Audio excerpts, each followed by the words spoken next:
السلام عليكم اخوتي، نتمنى تكونوا بخير وعلى خير. اليوم جبرت او اكتشفت هذا من اغرب المساجد اللي جبرت في الطريق ديال الحسيمه الناظور. واحد المسجد حلو، وانا سبحان الله عاد ولا بقولت انا ماشي من الرياء، كنحب المساجد اللي كيكونوا في الطريق ديال المدن. كيكون كتجبر بعض المساجد سبحان الله العظيم فريدين من نوعهم.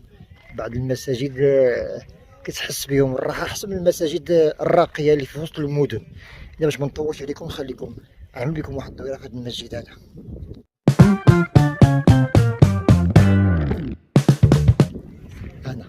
هذا هو بصفه عامه، وهذا الباب الرئيسيه. نحاولوا نتوجهوا تما باش تفهم. اولا شو هذه هنايا عنده واحد كما كنقولوا حنا كريفو ديال الوضوء. هنا كتوضا،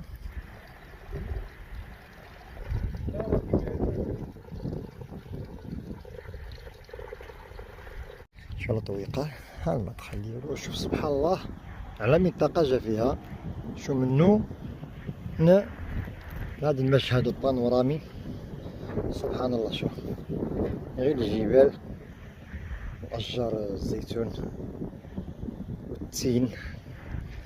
سبحان الله، شوف على مكان ديال التعبد. كما كتعرفوا سبحان الله المساجد دايما كيكونوا في واحد الرمان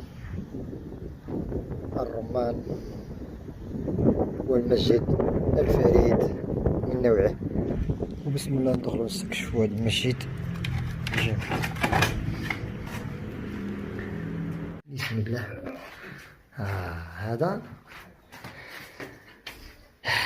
ندخلوا المسجد. هنا سيدي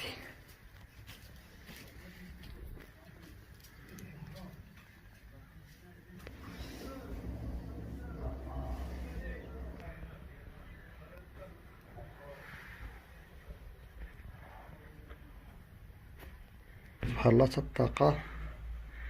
الطاقة فريدة من نوعها، حلوة حتى الريح ديال الخشب اللي كتطلع على ديك المنظر البانورامي اللي قلنا قبيلاتي. سبحان الله. حتى المصاحف والقرآن اللي بغى يقرأ تبارك الله. مكان جميل سبحان الله، ويوحي إلى التأمل والطمأنينة. بيت من بيوت الله الجميلة والصغيرة والفريدة من نوعها.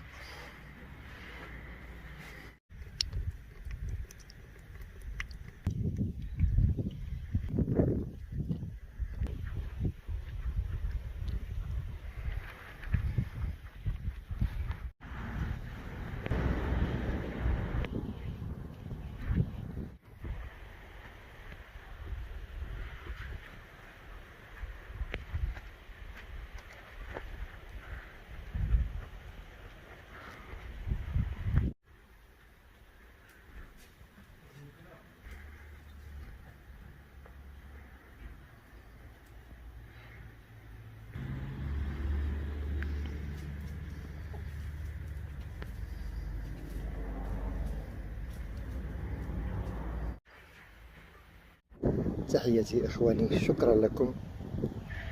ما تنسوش المتابعة الفيديو الجاي، وما تنسوش الاعجاب بالصفحة وترك تعليق جميل او صورة عن مسجد فريد من نوعه جبرتوه نتوما في الطريق ديالكم. تحياتي والى اللقاء.